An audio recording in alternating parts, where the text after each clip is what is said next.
اعوذ باللہ من الشیطان الرجیم بسم اللہ الرحمن الرحیم۔ السلام علیکم ناظرین، آج ہم ایک نئی ویڈیو لے کر آئے ہیں جس میں آج ہم ذکر کرنے والے ہیں حضرت ادریس علیہ السلام کے بارے میں۔ تو اپنا ٹائم ضائع کیے بغیر چلیے ویڈیو شروع کرتے ہیں۔ تو جانتے ہیں حضرت ادریس علیہ السلام کا نسب نامے کے بارے میں۔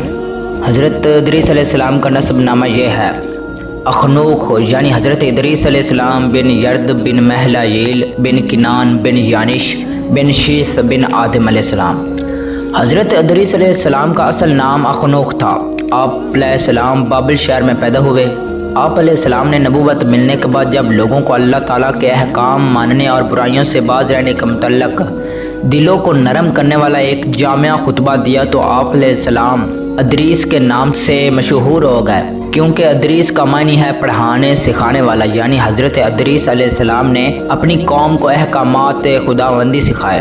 ابن اسحاق رحمۃ اللہ فرماتے ہیں کہ سب سے پہلے لکھنے کے لیے قلم حضرت ادریس علیہ السلام نے استعمال کیا۔ آپ جانتے ہیں حضرت ادریس علیہ السلام کا قرآن مجید میں ذکر و خیر۔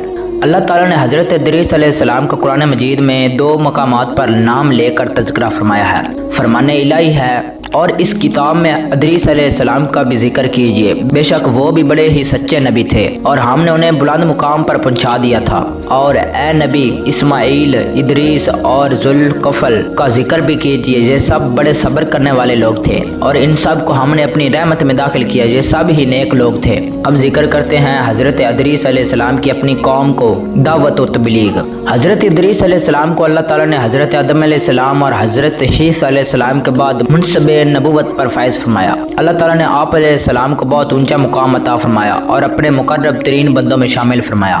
آپ علیہ السلام نے بابل شہر میں اپنی قوم کو اللہ تعالیٰ کی وحدانیت پر ایمان لانے، پاک و صاف رہنے، اللہ تعالیٰ کی عبادت کرنے، معاملات میں عدل و انصاف کو اپنانے، ہر ماہ 3 روزے رکھنے، زکوٰۃ ادا کرنے، نشہ آور اشیاء سے پرہیز کرنے اور اللہ تعالیٰ کے دین کی سر بلندی کے لیے جہاد کرنے کی تعلیم دی، لیکن قوم کے اکثر لوگوں نے ماننے سے انکار کر دیا۔ آپ علیہ السلام کے سمجھانے کے بعد جب وہ نہ مانے تو آپ علیہ السلام بابل سے ہجرت کر کے مصر چلے گئے۔ وہاں 72 قبیلے آباد تھے۔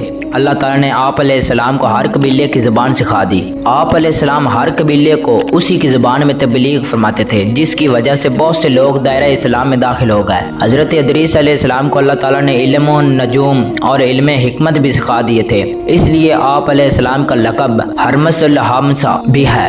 ہرمس علم و نجوم میں مہارت رکھنے والوں کو کہتے ہیں۔ حضرت ادریس علیہ السلام اپنے زمانے کے بہت بڑے عابد تھے۔ آپ علیہ السلام درزی کا کام کیا کرتے تھے اور سوئی کے ہر ٹانکے پر سبحان اللہ پڑھا کرتے تھے۔ اب ذکر کرتے ہیں حضرت ادریس علیہ السلام کی معراج کی رات آپ صلی اللہ علیہ وآلہ وصحبہ وسلم سے ملاقات کے بارے میں۔ رسول اکرم صلی اللہ علیہ وآلہ وصحبہ وسلم معراج کا سفر کرتے ہوئے جب 4تھے آسمان پر پہنچے تو آپ صلی اللہ علیہ وآلہ وصحبہ وسلم کی ملاقات حضرت ادریس سے ہوئی۔ انہوں نے استقبال کرتے ہوئے فرمایا، ترجمہ: نیک بھائی اور نیک نبی کو خوش آمدید۔ تو ناظرین، آج کے لیے اتنا ہی تھا۔ اگر آپ کو ہماری یہ ویڈیو پسند آئی ہے تو پلیز لائک اور سبسکرائب ضرور کر دیں تاکہ ہم ایسی ویڈیو بناتے رہیں۔ تو انشاءاللہ ہم اپنی نیکسٹ ویڈیو میں حضرت ادریس علیہ السلام کے بیٹے کے بارے میں ذکر کریں گے۔ تو آج کے لیے اتنا ہی تھا، تو اب اجازت چاہتا ہوں۔ اللہ حافظ۔